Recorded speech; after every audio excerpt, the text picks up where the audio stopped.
想祝你金银财宝，常常中彩票。不想祝你好运当头，领到大红包。我不相信财神能够使你万事都美好。我不想用祝你新年发财来向你问个好。多少人被金钱控制着，你知道不知道？多少人的金银财宝成为他们的监牢？如此悲哀的生活，你是否真想要得到？有一天你将会发现，金钱并非最重要。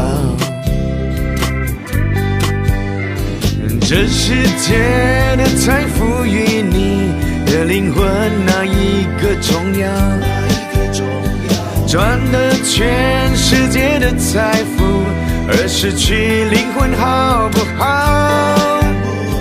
张开眼睛，别把短暂的快乐当着目标，去追寻那永恒的宝藏才是最好。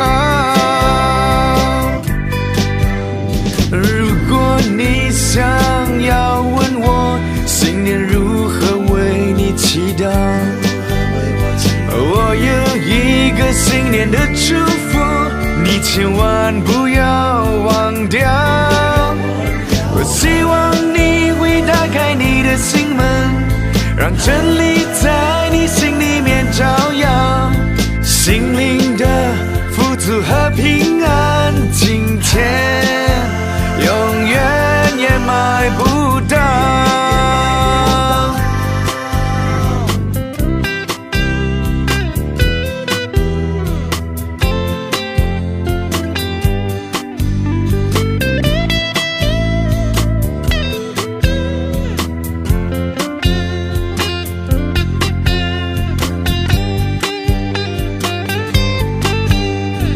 这世界的财富与你的灵魂哪一个重要？赚得全世界的财富，而失去灵魂好不好？张开眼睛，别把短暂的快乐当着目标，去追寻那永恒的宝藏才是最好。如果你想要问我新年如何为你祈祷，我有一个新年的祝福，你千万不要忘掉。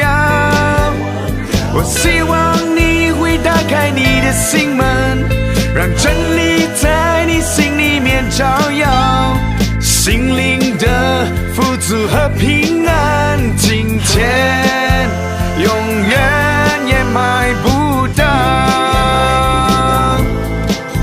金钱永远也买不到。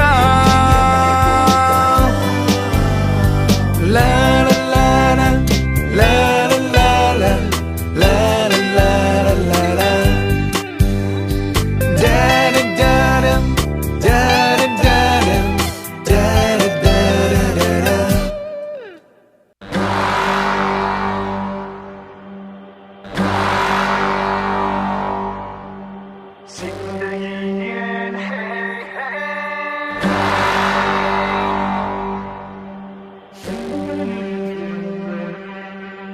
新的一年，嘿嘿，新的一天嘞，新的一年，嘿嘿，新的一天嘞。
了迎新年，一天又一天，一年又一年，都充满主恩典。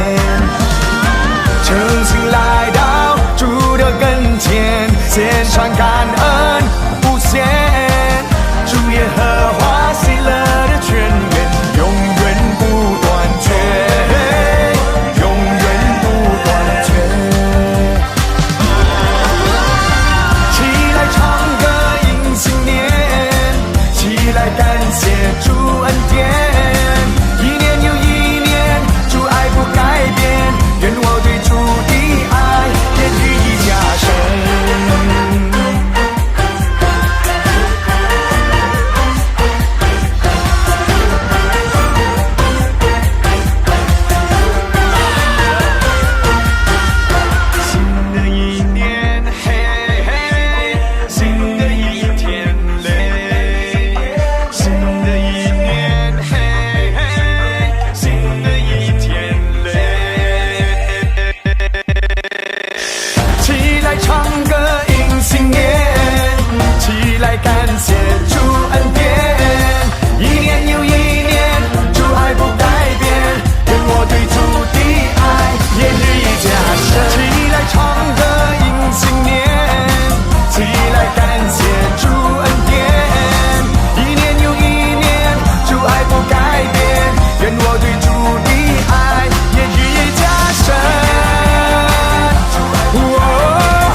蓦然回首过去走过的岁月，主恩典浮现在眼前。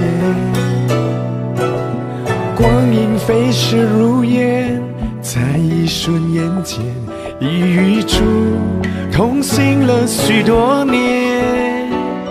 再一次细数上帝的恩典，霎时内心充满感恩。数不尽的岁月，有喜也有悲，神的爱却未曾离开我身边。蓦然回首过去走过的岁月，主恩典浮现在眼前。光阴飞逝如烟，在一瞬间已与主同行了许多年。再一次细数上帝的恩典，霎时内心充满感恩。数不尽的岁月，有喜也有悲，神的爱却未曾离开我身边。如细雨绵绵滋润我枯干的心田，是恩主你对我的爱恋。你的恩惠高过诸天，比海洋还深，且成我你眼中的同人。再一次细数上帝的恩典，霎时内心充满感恩。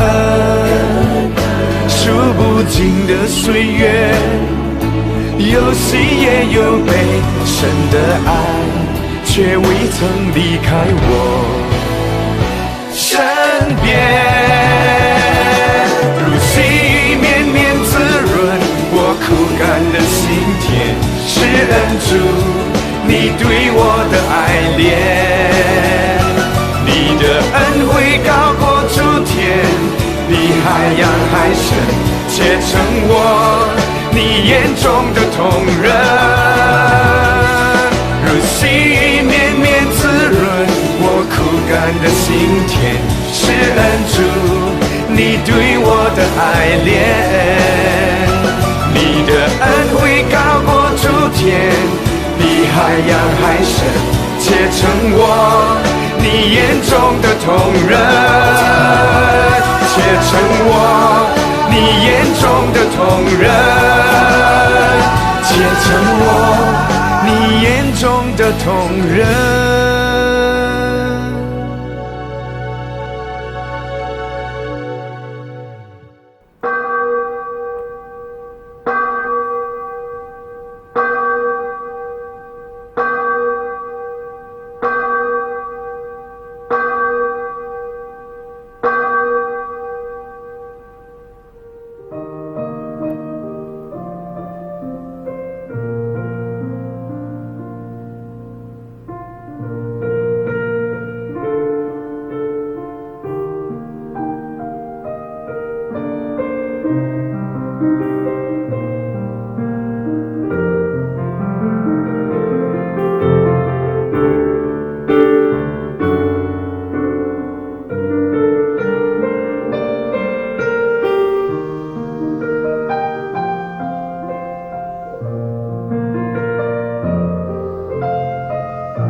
你们要常在我的爱里。Seperti Bapa telah mengasihi aku, demikianlah juga aku telah mengasihi kamu. Tinggallah di dalam kasihku itu. Amin. 请大家站立，我们一起来唱第一首诗歌《爱使我们合一》。 Jemaat kita untuk berdiri, mari kita memuji Tuhan dengan pujian nomor 1. Kita bersatu dalam kasih-Nya.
Jemaat bersatu duduk, mari kita bersatu di dalam doa. Tuhan Yesus, terima kasih untuk kesempatan kami pada pagi hari ini Tuhan, kami masih boleh beribadah kepada-Mu. Walaupun ibadah ini Tuhan masih kami lakukan secara online, tetapi ini tidak mengurangi semangat kami Tuhan, tidak mengurangi sukacita kami untuk memuji dan memuliakan nama-Mu. Kiranya Engkau sendiri Tuhan yang memimpin ibadah kami Tuhan, dari awal hingga akhirnya, dan ibadah ini boleh berkenan kepada-Mu. Terpujilah Engkau Tuhan, di dalam nama Tuhan Yesus kami berdoa dan bersyukur. Amin. 在圣洁的神面前，我们以谦卑的心来认罪祷告。首先，我们来唱第二首诗歌《你的爱不离不弃》。Di hadapan Tuhan yang Maha Kudus, marilah kita rendah hati mengakui dosa. Sebelumnya, marilah kita memuji Tuhan dengan pujian nomor 2, Kasih-Mu tak tinggalkanku.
路加福音15章第7节。Bapak Ibu yang terkasih dalam Tuhan, sebelum kita mengambil dosa kita masing-masing di hadapan Tuhan, mari kita membaca satu firman Tuhan yang diambil dari Lukas pasal 15 ayat 7，我们一起来念。我告诉你们，一个罪人悔改，在天上也要这样为他欢喜，较比为99个不用悔改的义人欢喜更大。Aku berkata kepadamu, demikian juga akan ada sukacita di surga karena satu orang berdosa yang bertobat, lebih daripada sukacita karena 99 orang benar yang tidak memerlukan pertobatan. 我们一起来祷告。阿爸天父上帝，我们再次来到主面前，谢谢你能够带领我们，能够走到今天。在今天早上的崇拜，我们要感谢你带领我们。让我们在这个华人新年的气氛的当中，我们能够领受你的恩典。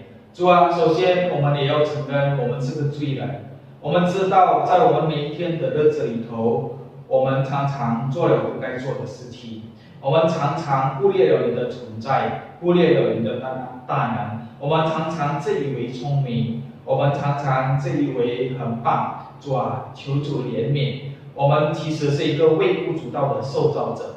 主啊，我们求主在这接受你牺牲的爱，接受你的宝血，在这洗净我们一切的过犯。求主更新我们，求主塑造我们的生命，让我们的生命能够影响更多的人来到你面前，让我们的生命完全是属于你的。也求主不断的来教导我们，我们是个你的儿女，是个你所拣选的，我们应该顺服于你，应该知道你的心意。天父上帝，谢谢你，谢谢你给我们机会悔改，也谢谢你赦免我们一切的过犯。谢谢主垂听我们的祷告，但愿一切荣耀都归给主。如此祷告交托，奉耶稣基督的名祈求，阿们。我们一起来念主祷文。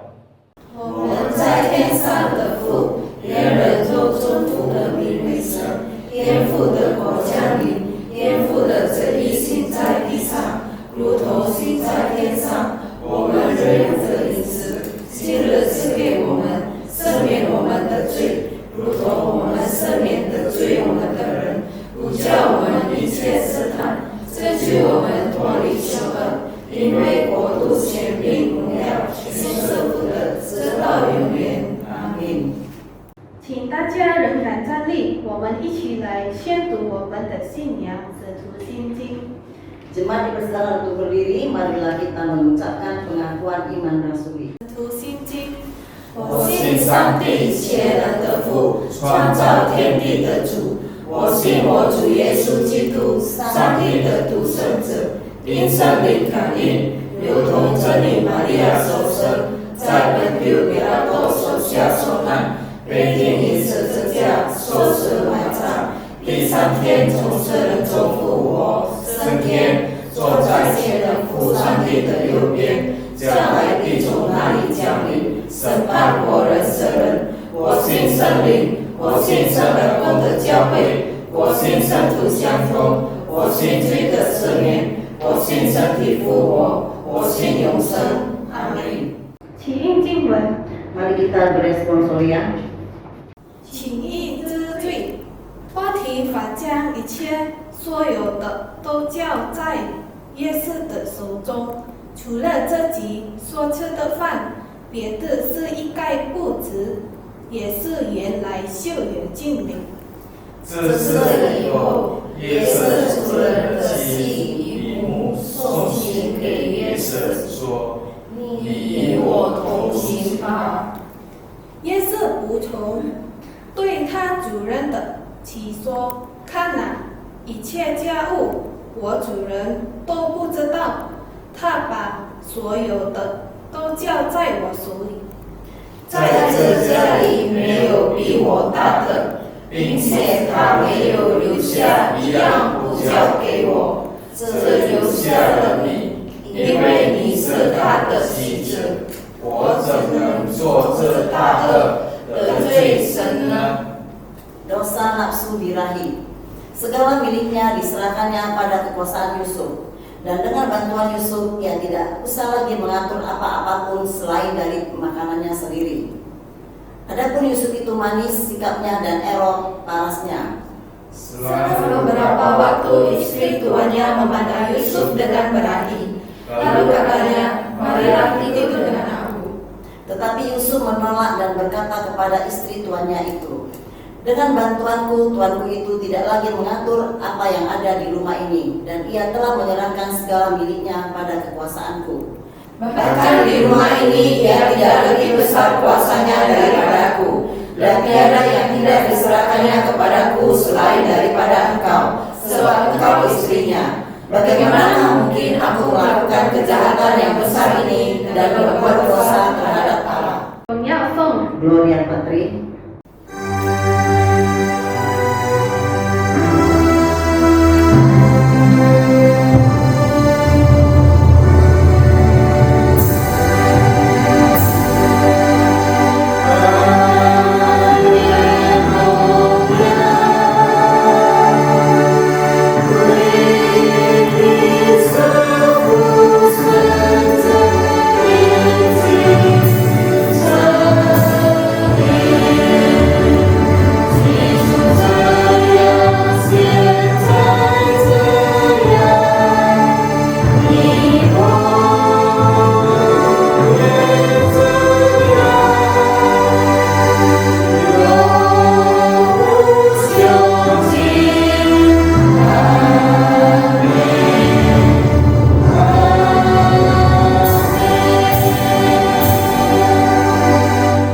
接下来我们请青年团去示范来献诗。 Saat ini kami persilakan anak P3MI untuk mempersembahkan sebuah pujian.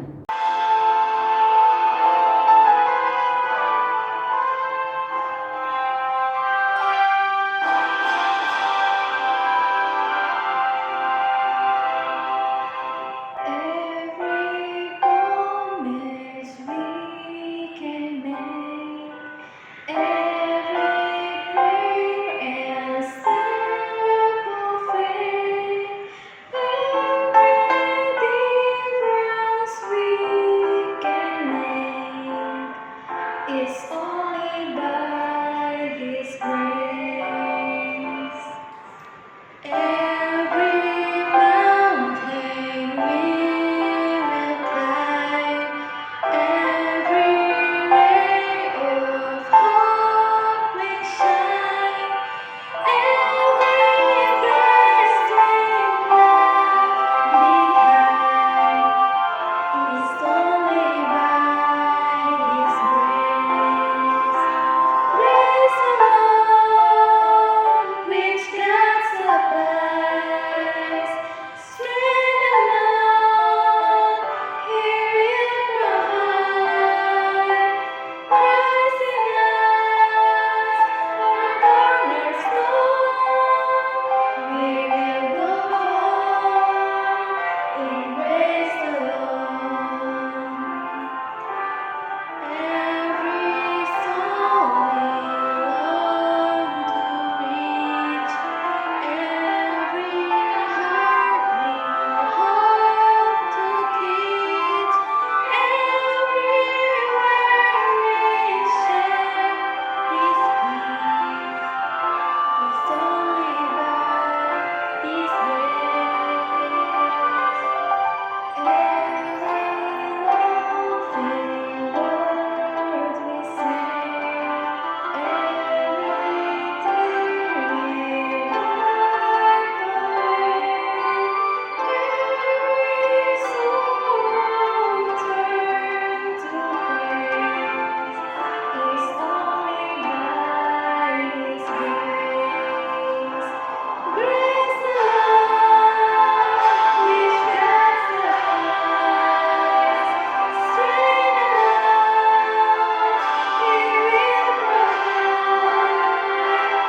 Christ in us, our cornerstone, we will go forth in grace alone. Grace alone, which God supplies, strength alone, He will provide. Christ in us, our cornerstone, we will go forth in grace alone. Christ in us, our cornerstone, we will go forth in grace alone. Shalom jemaat yang terkasih dalam Tuhan, kembali kita akan mendengarkan kebenaran firman Tuhan. Mari kita bersatu dalam doa. Tuhan, terima kasih kami boleh belajar dari kebenaran firman-Mu. Tuhan, pimpin waktu pemberitaan firman ini, biarlah kami dapat belajar mengenai apa yang Engkau kehendaki di dalam kehidupan kami sebagai orang percaya. Di dalam nama Tuhan Yesus kami berdoa, amin.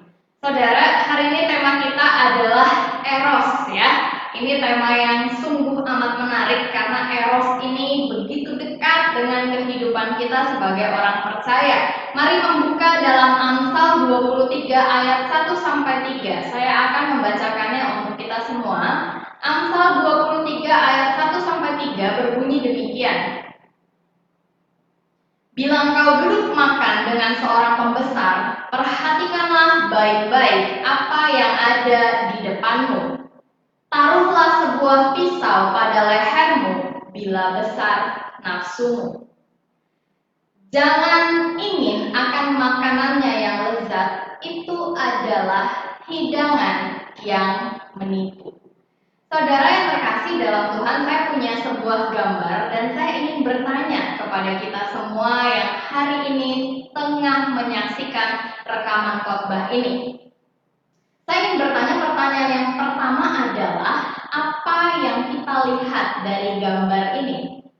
Mungkin kita melihat warna bajunya putih, keduanya menggunakan celana jeans, dan keduanya tampak bahagia karena sedang menikmati alunan musik mungkin. Ini adalah apa yang bisa kita lihat. Lalu saya ingin lanjut ke pertanyaan yang kedua. Dari gambar ini, apa yang tidak dapat kita lihat? Yang tidak dapat kita lihat, mungkin ada yang berpikir, oh saya tidak bisa lihat apa yang mereka berdua pikirkan ketika berpose seperti demikian. Saya tidak bisa melihat apa emosi yang mereka rasakan ketika mereka diminta untuk berpose seperti demikian. Saya tidak tahu apakah di dalam hati mereka sebetulnya mereka bersuka cita, betulan senang atau enggak. Ini adalah apa yang tidak dapat kita lihat. Saudara hari ini melihat saya, Anda melihat fisik saya, tapi ada bagian-bagian dalam diri saya yang tidak bisa saudara lihat. Pikiran, hati, dan perasaan saya tidak bisa Anda lihat. Lalu saudara, saya mau kasih gambar yang kedua. Iya, cowok tampan ini ya, lelaki idaman dari banyak kaum wanita. Saudara, pria ini bernama Park Seo Joon. Dia adalah salah satu aktor dari Korea. Nah, sekarang saya juga mau bertanya, jika kita melihat pria ini, kita bisa melihat dia pria yang tampan, senyumnya manis, matanya bagus, model rambutnya bagus, dan semua yang ada di tampilan luarnya seolah-olah sangat baik dan bagus. Sekarang saya juga mau bertanya Bapak Ibu, apa yang Tuhan lihat tentang pria ini? Tuhan juga melihat kondisi fisiknya. Tuhan juga melihat hati, pikiran, dan perasaannya. Tuhan juga melihat Park Seo Joon ini dengan sangat jelas. Tidak ada yang tersembunyi di hadapan Tuhan. Tuhan tidak seperti kita, kalau kita hanya melihat luarnya saja, yang bisa ditangkap oleh indera penglihatan kita. Kita tidak mampu melihat hati pikiran manusia. Tetapi kita tahu sekarang apa yang bisa Tuhan lihat, termasuk hati dan pikiran manusia, Tuhan bisa lihat. Pertanyaan yang kedua adalah, apa yang Tuhan tidak bisa lihat dari dalam diri seorang Park Seo Joon? Tidak ada. Saudara yang terkasih dalam Tuhan, kita tahu betul, kita tahu dengan jelas sekali bahwa Tuhan kita adalah Tuhan yang selalu melihat kedalaman hati kita. Kita telanjang di hadapan Tuhan. Tidak ada satu hal pun yang dapat kita sembunyikan dari hadapan Tuhan. Maka dari itu sejak kita kecil, kita diajarkan sebuah lagu oleh guru-guru sekolah minggu tentang mata Tuhan yang terus-menerus melihat. Mata Tuhan melihat apa yang kita perbuat, buat yang baik atau yang jahat. Oleh sebab itulah jangan berbuat jahat. Ingat, Tuhan melihat. Saudara, lagu ini penuh dengan gambaran teologis bahwa mata Tuhan selalu melihat kepada kita. Tuhan tahu apa yang orang lain tidak tahu. Tuhan tahu apa yang tersembunyi di dalam diri kita. Karena sifat Tuhan adalah Maha Tahu. Segala pikiran kita Tuhan tahu. Bahkan jika hari ini kita akan banyak berbicara tentang kasih eros atau hawa nafsu, Tuhan juga tahu kedalaman hati kita ketika kita merasakan hawa nafsu. Sejelas itu Tuhan tahu tentang kita. Sejelas itu Tuhan tahu tentang pikiran-pikiran kita. Sejelas itu Tuhan tahu tentang keinginan-keinginan kita yang tidak berkenan di hadapannya. Kita menyembunyikan keinginan-keinginan yang mungkin tidak bisa diterima orang lain. Kita sembunyikan di dalam diri kita. Tetapi kita harus tahu bahwa di hadapan Tuhan tidak ada yang dapat bersembunyi. Apapun di dalam diri kita, tidak ada yang dapat kita sembunyikan. Nah, saudara yang terkasih dalam Tuhan, di dalam sepanjang kehidupan manusia, pergumulan terbesar dan pergumulan seumur hidup dari seorang manusia adalah pergumulannya melawan hawa nafsu yang bersemayam di dalam dirinya. Saudara, waktu kita kecil, kita lebih terbuka tentang hawa nafsu. Ketika kita memiliki hawa nafsu, kita mengingini mainan milik orang lain. Waktu kita kecil, kita dengan mudah menunjukkannya, kita tinggal rebut. Tetapi ketika kita menjadi dewasa, kita beranjak dewasa, kita tahu bahwa hawa nafsu ini harus disembunyikan dari orang lain. Saudara yang terkasih dalam Tuhan, semakin kita dewasa, kita semakin pintar menyembunyikan hawa nafsu. Maka dari itu pergumulan hawa nafsu adalah pergumulan yang jarang sekali nampak dari seorang manusia. Manusia begitu pintar menyembunyikan hawa nafsunya. Manusia begitu pintar menyembunyikan pikiran kotornya. Karena ketika ketahuan hal ini adalah hal yang begitu memalukan bagi dirinya, maka disembunyikan seaman mungkin. Saudara yang terkasih dalam Tuhan, meskipun tersembunyi, meskipun dengan rapih kita tutup-tutupi, kita tetap sadar bahwa kita manusia punya hawa nafsu. Saudara, hawa nafsu bukan hanya bicara soal dorongan seksual, tetapi hawa nafsu itu juga bicara soal dorongan kita menginginkan satu hal. Mau itu dosa atau bukan dosa, kalau sudah ada hawa nafsu di dalam diri kita, kita menginginkannya dengan sangat amat, maka akan kita wujud nyatakan. Maka dari itu kenapa hawa nafsu masuk dalam 7 dosa mematikan, dikarenakan hawa nafsu akan menghasilkan tindakan dosa. Banyak dosa yang lahir karena hawa nafsu.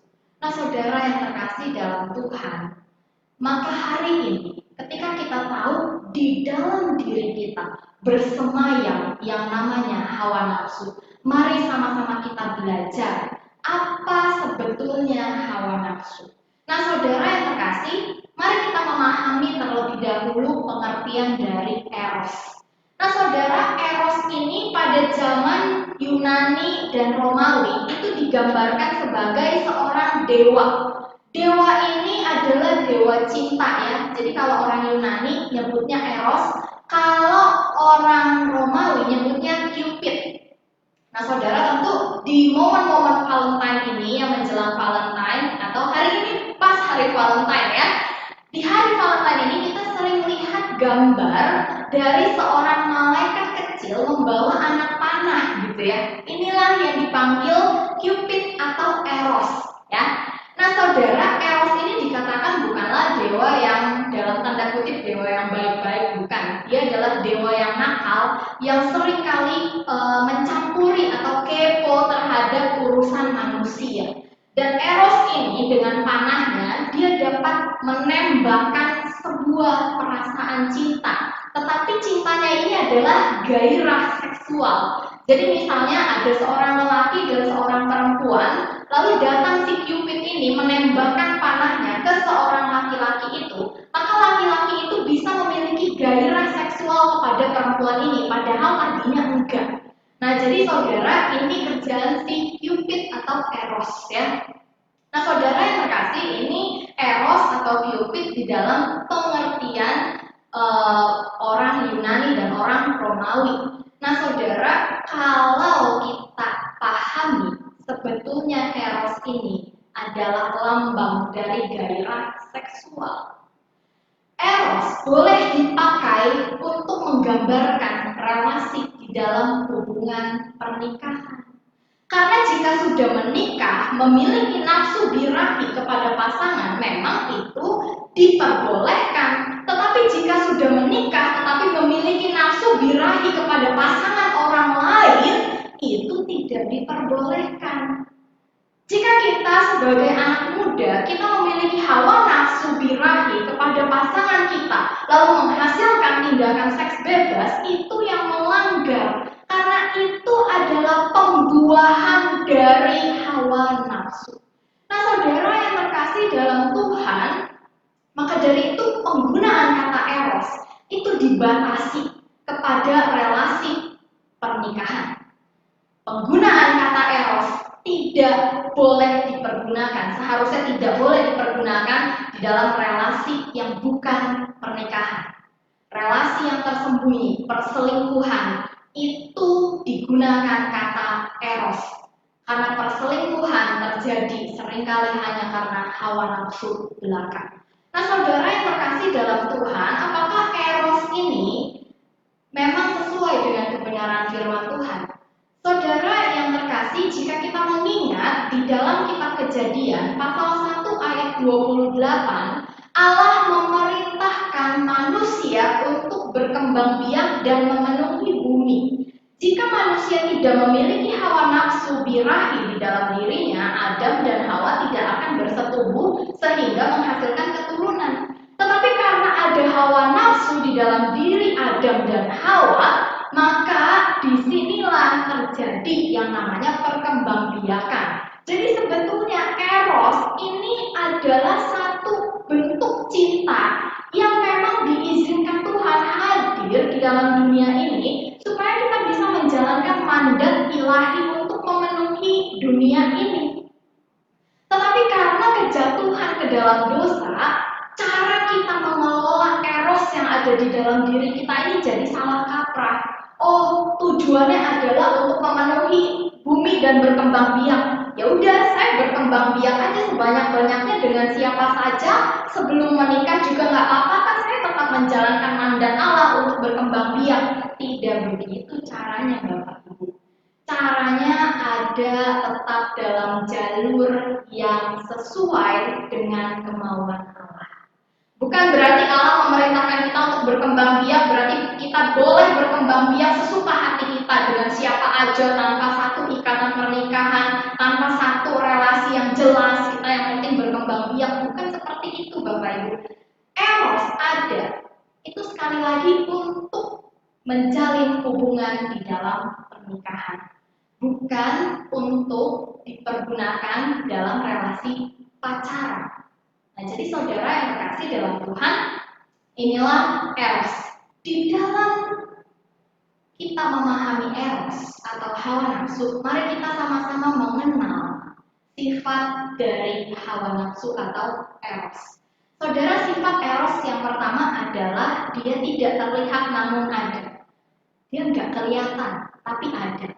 Bisa jadi kita ketemu orang ya, ketemu lawan jenis, dia sepertinya baik-baik gitu ya, sopan di depan kita, tetapi di dalam pikirannya dia sedang memikirkan hal-hal yang kotor tentang kita, tidak terlihat namun ada. Nah, lalu hawa nafsu juga menuntut pemuasan saya segera. Nah, saudara, ini ada kaitannya dengan yang ketiga, yaitu berpusat pada keegoisan. Maksud saya dalam keegoisan adalah gini, hawa nafsu itu yang nomor satu adalah saya harus puas, saya harus dipuaskan, saya harus menggunakan orang lain untuk memuaskan diri saya. Ini hawa nafsu. Saya harus menggunakan orang lain untuk memuaskan saya segera, tidak bisa ditahan. Nah, Bapak Ibu, ini sifat hawa nafsu, sifat dari eros. Nah, hawa nafsu yang bersembunyi di dalam diri kita, bagaimana kita bisa mengendalikannya?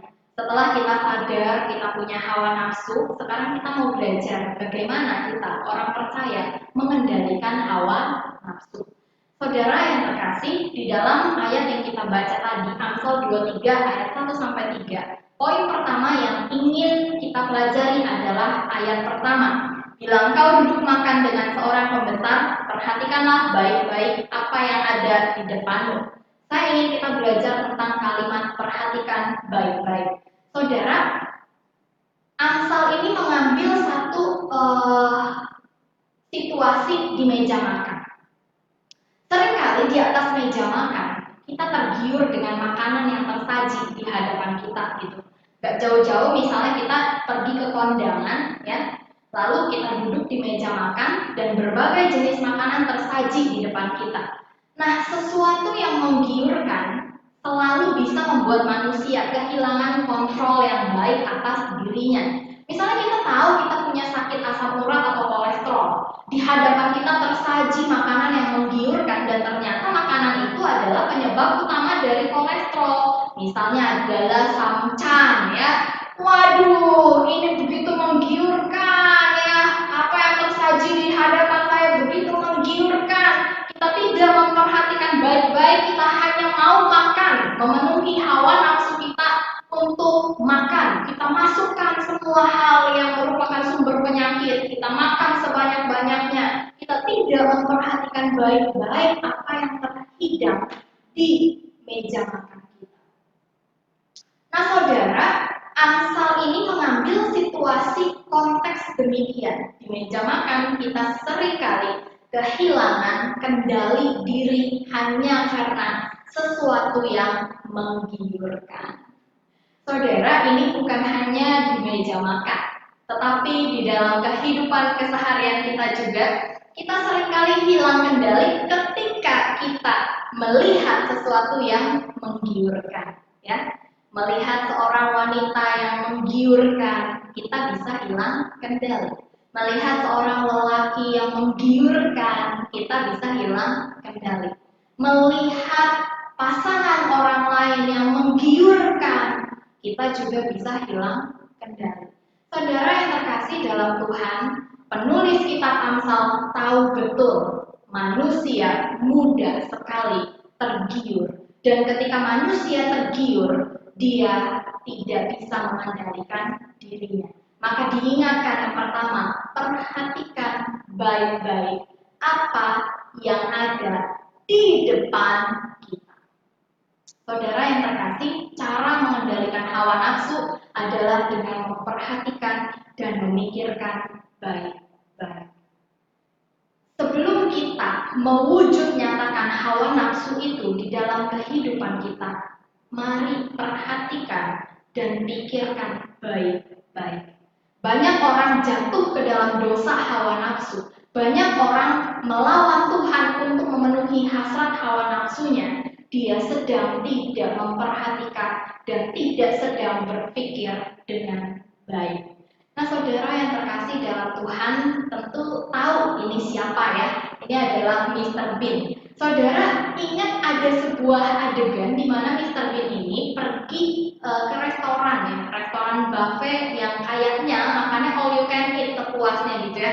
Dia ambil semua makanan ya, karena dia ngikutin seseorang ya. Dia ambil semua makanan dan tanpa memperhatikan dengan baik kualitas makanan yang dia ambil, dia masukkan semua ke mulutnya. Dan ternyata ada satu menu makanan yang dia makan ternyata basi atau sudah tidak fresh lagi ya, sudah tidak baik untuk dimakan. Nah, saudara, ini semua karena apa sih? Karena dia tidak memperhatikan dengan baik apa yang tersaji di meja makan. Saudara, untuk mengendalikan hawa nafsu, mari perhatikan dengan baik apa yang membangkitkan hawa nafsu kita. Apa yang membuat kita bergairah? Jika kita memperhatikan dan memikirkan dengan baik, mari kita berpikir apakah Tuhan berkenan dengan apa yang membangkitkan hawa nafsu saya? Apakah Tuhan disenangkan dengan apa yang menggairahkan saya hari ini? Jika kita tahu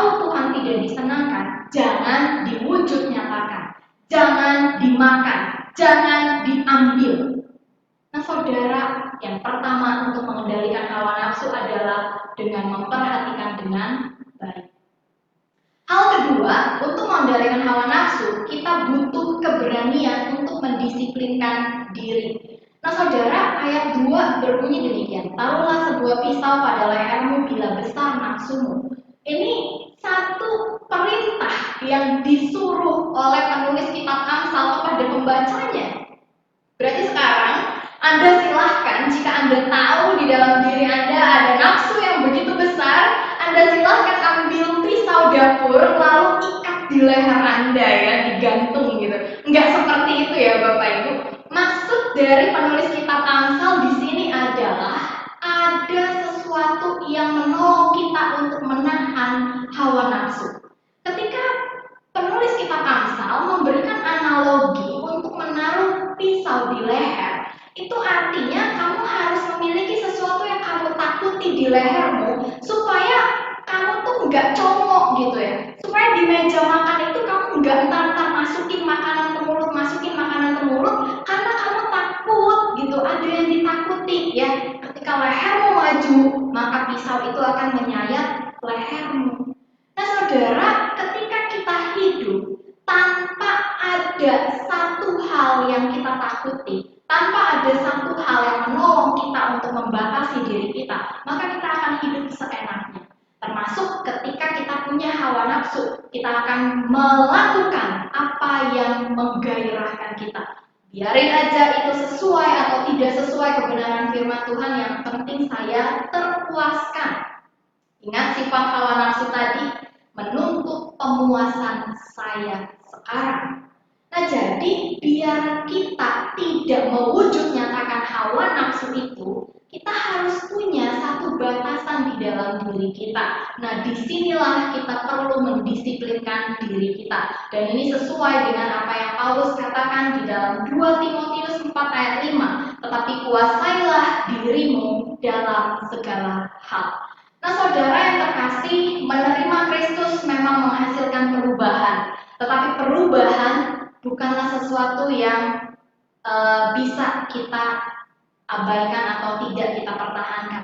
Perubahan itu harus dipertahankan. Ada orang yang mengikut Kristus lalu dia jadi rajin ke gereja, dia rajin pelayanan, tetapi ketika dia tidak mempertahankan perubahannya, lama-lama akan kendor. Nah, jadi maka dari itu Paulus, sekalipun Timotius sudah menerima Yesus sebagai juru selamat, Paulus tetap berpesan, kuasailah dirimu. Artinya meskipun kamu sudah terima Yesus, kamu harus terus-menerus melatih diri untuk menguasai diri. Karena apa? Memang ketika menerima Kristus ada perubahan Bapak Ibu. Dari suka cakap kotor, dari suka nonton video porno jadi enggak. Tetapi jika tidak dipertahankan perubahan ini, lama-lama akan balik lagi. Maka dari itu orang yang percaya kepada Kristus harus berani mendisiplinkan dirinya. Kita bisa mendisiplinkan diri dengan melakukan puasa, menahan hawa nafsu terhadap makanan. Tetapi sebetulnya ini mengajarkan kita bagaimana kita mengendalikan hawa nafsu yang ada di dalam diri kita. Nah ini yang kedua, untuk mengendalikan hawa nafsu kita harus berani mendisiplinkan diri. Sebelum kita masuk saudara ke poin yang ketiga, saya pengen menunjukkan sebuah gambar.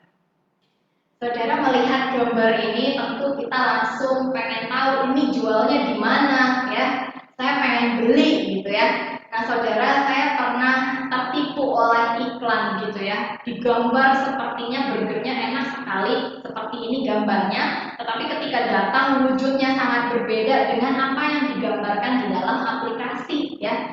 Jadi saudara jangan tertipu oleh gambar. Karena tampaknya enak, begitu datang belum tentu enak. Nah ini yang akan kita pelajari. Poin yang ketiga adalah jangan mau ditipu hawa nafsu. Saudara, Amsal pernah mengingatkan juga bahwa ada jalan yang disangka lurus tetapi ujungnya maut. Sama dengan hawa nafsu, sama dengan ketika kita mengikuti perempuan sundal, kalau kata penulis Amsal. Kamu ikutin perempuan sundal seolah enak tetapi ujungnya maut. Kamu ikuti hawa nafsu seolah enak tapi ingat ujungnya tuh maut ya. Jadi Bapak Ibu, segala hal yang berkaitan dengan hawa nafsu kita harus selalu ingat bahwa itu memang tampaknya menyenangkan untuk dilakukan, tetapi ujungnya mau. Menuruti segala hawa nafsu adalah bentuk dari mewujudkan dosa. Dosa ujungnya adalah mau. Maka dari itu kenapa ketika kita hidup hanya menuruti hawa nafsu, kita akan berujung kepada mau. 3 hal ini cukup untuk kita ketahui untuk mengendalikan hawa nafsu yang ada di dalam diri kita. Saudara yang terkasih, mungkin kita bertanya gitu ya, saya sudah hidup sebagai orang percaya, tetapi mengapa saya masih sering terjebak di dalam tipuan hawa nafsu? Nah, saudara yang terkasih di dalam Tuhan, ada sebuah istilah di dalam Alkitab yaitu coram deo. Coram deo ini artinya adalah hidup di hadapan Allah yang Maha Tahu. Nah, saudara, Allah dengan sangat jelas mengetahui hati, pikiran, dan segala hal yang kita sembunyikan. Dengan jelas, sejelas Anda hari ini melihat layar handphone Anda, sejelas Anda melihat riwayat penelusuran Anda di Google, sejelas Anda melihat saya hari ini di YouTube, sejelas itulah Tuhan melihat pikiran Anda, sejelas itulah Tuhan melihat hati Anda, sejelas itulah Tuhan mengetahui tingkah laku kita. Tuhan dengan sangat jelas mengetahui Anda dan saya. Maka dari itu ketika kita diingatkan bahwa salah satu sifat Allah adalah Allah itu Maha Tahu, coram deo, kita harus bisa hidup, mengatur sikap hidup kita di hadapan Allah yang Maha Tahu. Kalau kita tahu Allah Maha Tahu, apakah kita akan mewujud nyatakan hawa nafsu kita? Kalau kita tahu Allah Maha Tahu, apakah kita akan membuka website porno ketika kita tahu Allah itu Maha Tahu? Ketika kita tahu Allah itu Maha Tahu, apakah kita akan berselingkuh? Tentu tidak. Saudara yang terkasih di dalam Tuhan, kenapa orang percaya masih sering jatuh dalam dosa hawa nafsu? Karena satu, jika kita lebih memilih memuaskan hawa nafsu, berarti kita sedang tidak takut akan Tuhan. Waktu kita mewujud nyatakan hawa nafsu kita di dalam hidup kita, kita sudah tahu ini adalah dosa, kita sudah tahu bahwa ketika kita lakukan ini saya sepenuhnya karena saya memiliki gairah, karena saya memiliki hawa nafsu, maka saya lakukan. Saya berselingkuh, saya diam-diam chatting dengan cewek atau cowok lain, saya melakukan hal yang tidak menyenangkan hati Tuhan untuk memenuhi hawa nafsu saya. Disitulah kita dapat menyimpulkan bahwa ketika kita menuruti hawa nafsu kita, kita sedang tidak merasa takut akan Tuhan. Kita sedang tidak merasa takut karena Tuhan Maha Tahu. Saudara, jika rasa takut akan Tuhan ini ada di dalam diri kita, seharusnya sebelum kita membuahkan hawa nafsu, mewujud nyatakan hawa nafsu, kita terlebih dahulu berpikir bahwa Tuhan melihat apa yang kita lakukan. Coram deo adalah satu peringatan bagi kita untuk tidak hidup di dalam hawa nafsu, karena Allah Maha Tahu. Saudara yang terkasih dalam Tuhan, saya pernah dengar cerita tentang cara memilih kuda yang terbaik. Nah, saudara, jadi ada 10 kuda dan ada beberapa sesi pelatihan. Kuda ini di sesi yang awal akan diperkenalkan dengan satu perintah, yaitu ketika bunyi peluit panjang, kuda ini harus berlari ke arah peniup peluit atau pelatihnya. Jadi dimanapun kuda ini berada, ketika peluit ditiup, kuda ini harus segera berlari ke arah pelatihnya. Nah, saudara, lama-lama di setiap sesi ini pasti tingkat kesulitannya makin tinggi. Dan biasanya di sesi akhir untuk memilih kuda terbaik itu dilakukan dengan cara demikian. Jadi kuda ini dimasukkan ke dalam sebuah kandang. Di dalam kandang itu dia tidak diberikan makan dan minum. Nah, setelah 2 atau 3 hari kuda ini akan merasa sangat lapar, sangat haus karena tidak makan dan tidak minum. Nah, di hari kedua atau ketiga, itu biasanya pelatih itu akan menaruh makanan dan minuman di satu sudut yang cukup jauh dari kandang kuda tersebut. Nah, jadi hari ketiga ketika waktunya untuk makan, kuda itu akan dilepas dari kandang dan biasanya mereka akan berlari gitu ya dengan sangat cepat untuk mengakhiri makanan dan minuman yang sudah disediakan di sudut lainnya. Nah, ketika kuda ini sedang berlari menuju makanan dan minuman, disitulah sang pelatih ini akan meniup peluit yang panjang. Artinya, ketika kuda ini sedang berlari, dia harus berbalik, berhenti, dan berbalik kepada pemiliknya, pelatihnya. Nah, saudara, biasanya dari 10 kuda, hanya ada 1 atau 2 kuda yang langsung berhenti, dia berbalik ke arah pelatihnya. Kuda yang berbalik inilah kuda yang terbaik dan harganya sangat mahal. Saudara yang terkasih dalam Tuhan, ini kuda. Dinilai terbaik dan termahal dilihat dari kualitasnya untuk mengendalikan diri. Saudara, bagaimana dengan kita manusia? Bagaimana kita orang percaya? Kualitas orang percaya dilihat dari seberapa besar dia mampu mengendalikan dirinya untuk hidup berkenan di hadapan Tuhan. Korang Deo adalah peringatan untuk kita untuk mengendalikan hawa nafsu karena kita hidup di hadapan Allah yang Maha Tahu. Mari kita berdoa. Tuhan Yesus, terima kasih jika hari ini kami boleh belajar untuk mengendalikan hawa nafsu kami, karena seringkali hawa nafsu kami tidak sesuai dengan kebenaran firman Tuhan. Biarlah firman Tuhan ini dapat kami lakukan dalam hidup kami hari lepas hari. Dalam nama Tuhan Yesus kami berdoa. Amin. 我们一起来唱第3首诗歌，期待耶稣爱我，来回应上帝的话，以便收奉献。 Marilah kita memuji Tuhan dengan pujian Ku giranglah Yesus cintaku untuk meresponi firman Tuhan pada pagi hari ini sambil mengumpulkan persembahan.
Kita akan mengakhiri ibadah pagi hari ini. Marilah kita kembali memuji Tuhan dengan pujian Karena Allah Cinta.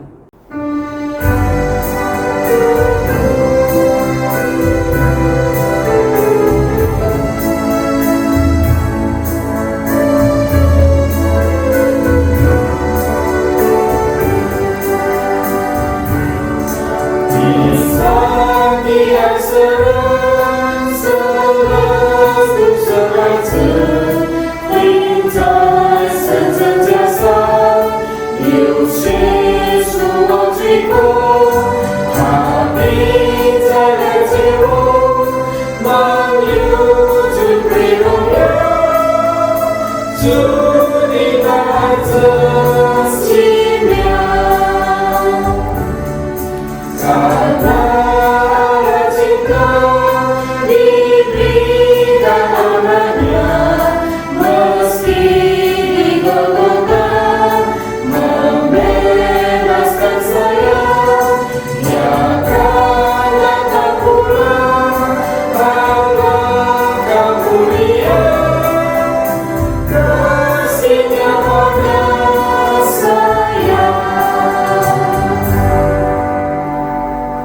家结束今天早上的机会，我们一起来领受上帝的祝福。Bapak Ibu yang terkasih dalam Tuhan, kita akan bersama-sama mengakhiri ibadah kita pada pagi hari ini. Kita akan bersama-sama menerima berkat yang daripada Tuhan.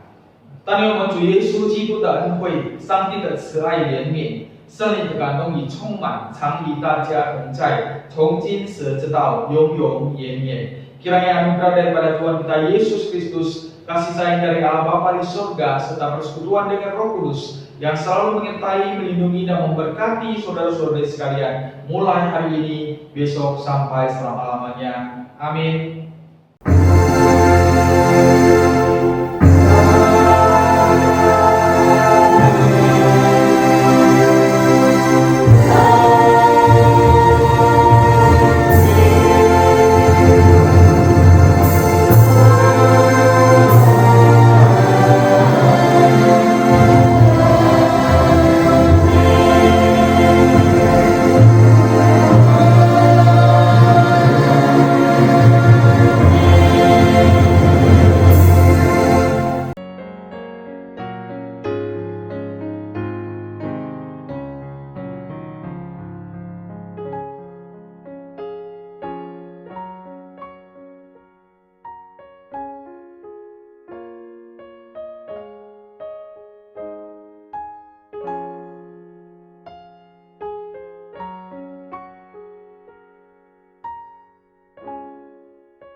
Shalom bagi kita semua yang sudah mengikuti ibadah umum pada pagi hari ini. Kiranya berkat Tuhan senantiasa melimpah di dalam kehidupan kita selama-lamanya.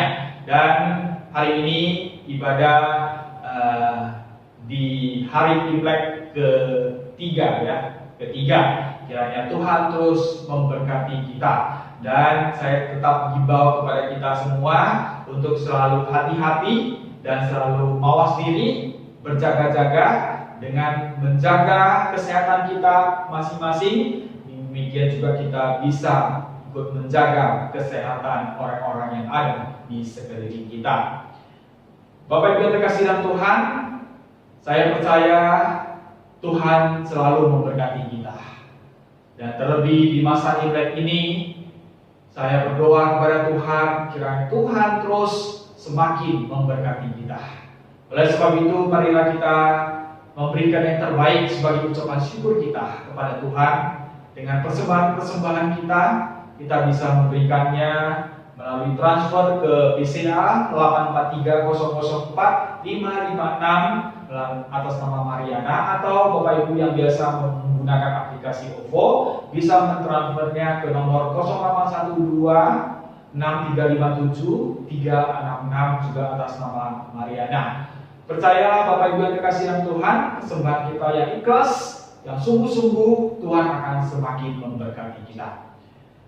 Bapak Ibu yang terkasih dalam Tuhan, melalui GMI Wilayah Pengembangan di kantor pusat menghimbau kepada kita semua, pada seluruh jemaat, untuk ikut peduli dan mendukung kehidupan para hamba Tuhan yang sudah pensiun. Ya, hamba Tuhan, ya kita semua, ya para orang tua ada masa pensiunnya. Demikian juga hamba Tuhan. Kalau di Metodis, hamba Tuhan pensiun itu ditetapkan umur 65. Ya, 65 beliau sudah pensiun, kemudian dia akan menjalani masa tuanya. Ya, yang masih bisa melayani Tuhan ya tetap melayani Tuhan. Bukan berarti pensiun dia berhenti total, tidak. Pensiun di sini dalam arti dia berhenti kepegawaiannya dalam organisasi di GMI. Tetapi dalam pelayanannya, kalau dia masih punya stamina, ya dia bisa tetap melanjuti.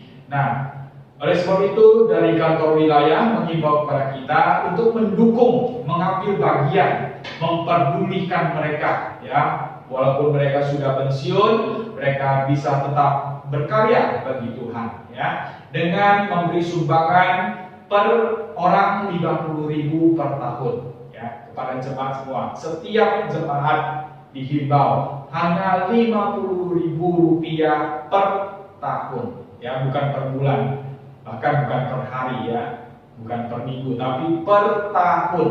Hanya sekali setahun 50.000. Saya rasa bukan suatu hal yang berat sekali ya, karena kita harus percaya Tuhan selalu memberkati kita.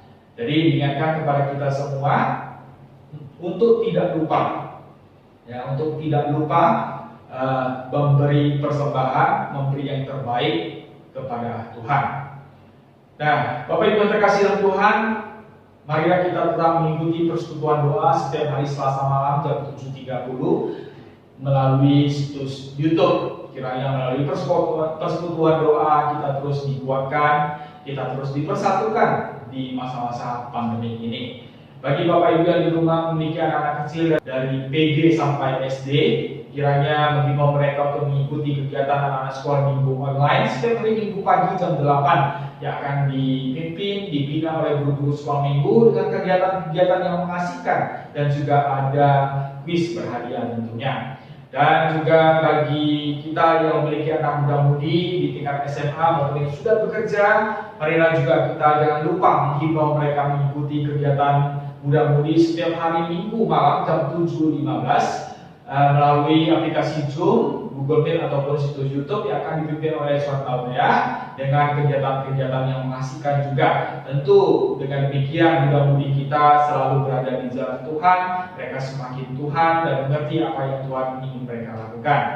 Baik Bapak Ibu yang terkasih dalam Tuhan, di masa pandemi ini marilah kita terus disiplin diri dengan mengikuti protokol kesehatan untuk memutus mata rantai virus corona dengan selalu menjaga jarak antara satu dengan yang lainnya, rajin pakai masker, terlebih bagi kita yang sakit, pakai face shield, dan rajin cuci tangan, makan makanan yang bergizi, ambil waktu untuk olahraga, dan untuk sementara marilah kita menahan diri untuk berada di tempat-tempat keramaian. Bagi kita yang sering berbelanja, jangan lupa memakai sarung tangan. Bapak Ibu yang terkasih di dalam Tuhan, demikian ibadah kita pada pagi hari ini dan kota singkat bagi kita semua. Kiranya Tuhan terus memberkati kita. Kita akan bertemu kembali di ibadah online minggu depan. Terima kasih.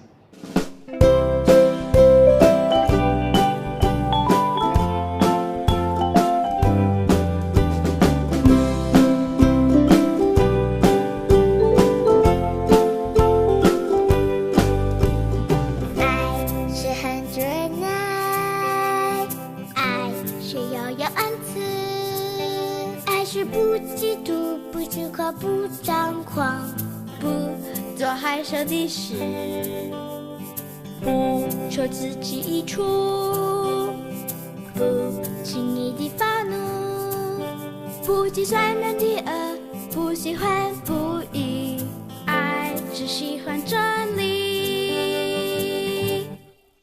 凡事包容，凡事相信，凡事盼望，凡事忍耐。是永不止息。我要包容，我要相信，我要盼望，我要忍耐。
berbahagia.